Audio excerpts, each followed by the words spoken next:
मोअज़्ज़िज़ ख़वातीन हज़रात आदाब नमस्कार। हज़रात जैसे कि आप जानते हैं हाल ही में दिल्ली के इलेक्शन संपन्न हुए। रिज़ल्ट बिल्कुल चौंकाने वाले थे। किसी को भी ये एक्सपेक्टेशन नहीं था कि आम आदमी पार्टी इतनी बुरी तरह से हार जाएगी और किसी को ये गुमान नहीं था कि वहाँ पर इतने बम्पर मेजॉरिटी के साथ बीजेपी इक़्तिदार पर 27 साल के बाद में आ जाएगी।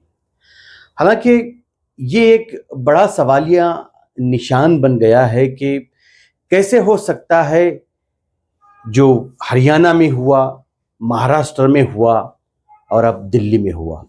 किसी को उम्मीद नहीं थी कि हरियाणा में बीजेपी दोबारा इक़्तिदार पर आ जाएगी, उसी तरह से महाराष्ट्र में भी दोबारा इक़्तिदार पर आ जाएगी। हालात, लोगों की बातें और लोगों का एक गुमान था कि हरियाणा में भी दोबारा बीजेपी नहीं आ पाएगी, महाराष्ट्र में भी नहीं आ पाएगी और यकीन कोई ये नहीं कर सकता था कि दिल्ली में आम आदमी पार्टी जो 10 साल के अपने बेहतरीन कार्यकाल के बाद इस तरह से हार जाएगी। हालांकि मैं बहुत सारे लोगों को दिल्ली में जानता हूं, मैंने भी वहां पर काम किया था 2015 में। मैं वक्तन फ़क्तन वहां से न्यूज़ ले रहा था कि हालात किस तरह से हैं। हर कोई ये कह रहा था कि एटलीस्ट 55 सीटें आम आदमी पार्टी वहां पर जीत कर लेके आएगी। लेकिन वजूहात क्या हो सकते हैं? क्या ये इलेक्शन जिस तरह से होना चाहिए था उस तरह से हुआ है या नहीं हुआ है? या जो इक़्तिदार पर पार्टी आम आदमी पार्टी थी, क्या उनसे कुछ गलतियां सरजद हुई जिसकी वजह से अवाम की सोच बदल गई? ये एक बहुत बड़ा सवालिया निशान उभर कर आया है। हो सकता है कि अगर आम आदमी पार्टी कांग्रेस के साथ में गठबंधन करती तो भले ही कम मेजॉरिटी के साथ इक़्तिदार पर तो काबिज हो सकती थी, लेकिन आम आदमी पार्टी का ये गुमान कि वो सिंगल हैंडेडली जीत कर आएंगे और कांग्रेस का इस तरह से लड़ना, हालांकि कांग्रेस को ये पता था कि उनसे कुछ होने वाला नहीं है, फिर भी बगैर गठबंधन के कांग्रेस का भी लड़ना कहीं न कहीं बीजेपी की राहें आसान कर गए। खैर, ये इलेक्शन से आम आदमी पार्टी को भी सबक लेने की जरूरत है, कांग्रेस को भी सबक लेने की जरूरत है और दिगर पार्टियों को भी सबक लेने की जरूरत है। हालांकि हर कोई ये दबे दबे अल्फाज में कहता है कि किसी गलत तरीके से बीजेपी जीत रही है, लेकिन मैं ये कहना चाह रहा हूं कि तरीका जिस तरह से भी हो, लेकिन हर तरीके के लिए भाजपा की बड़ी कठिन मेहनत होती है।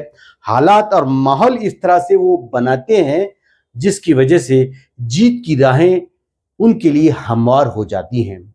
लेकिन दिगर पार्टियों का हाल ये है, न वो तैयारियां पहले से करती हैं, ना वो अपने टैलेंट को सही इस्तेमाल करती हैं। पता नहीं उनके जहन में कौन सा गुमान होता है, कौन सा ओवर कॉन्फिडेंस होता है जिसकी वजह से वो इतनी सुस्त रफ्तार के साथ अपनी कैंपेनिंग करती हैं और नतीजा इस तरह का उनके सामने आता है। हालांकि आम आदमी पार्टी के पास भी बहुत सारे टैलेंट्स मौजूद हैं, बहुत सारे स्ट्रैटेजीज बनाने वाले मौजूद हैं। ये सोचने की जरूरत है कि कहाँ चूक हो गई।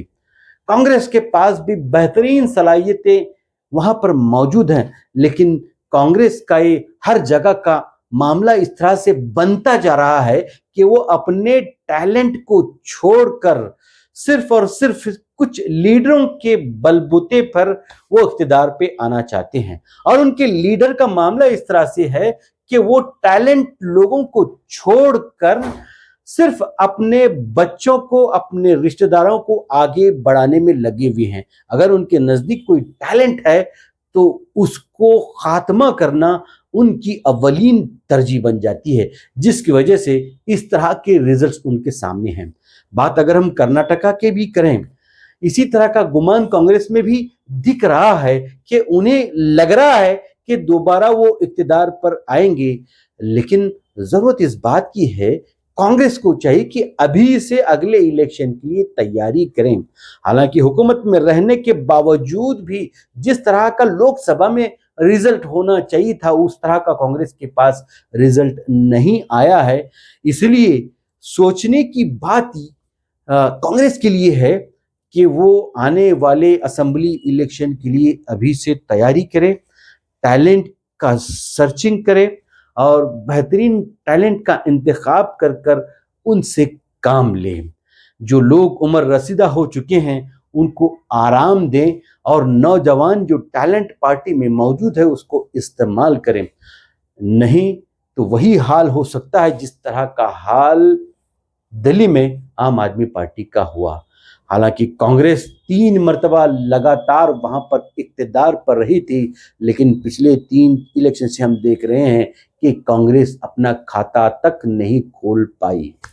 तो सोचने और समझने की जरूरत है कांग्रेस को और दीगर सेकुलर पार्टियों को कि किस तरह से काम करना है, और जरूरत है कि वो लोग दोबारा इंडिया गठबंधन को आगे बढ़ाएं, मजबूत करें और आगे आने वाले इलेक्शंस के लिए मजबूती के साथ उतर कर इलेक्शन लड़ें। आपने मुझे सुना, बहुत बहुत शुक्रिया। आदाब, नमस्कार।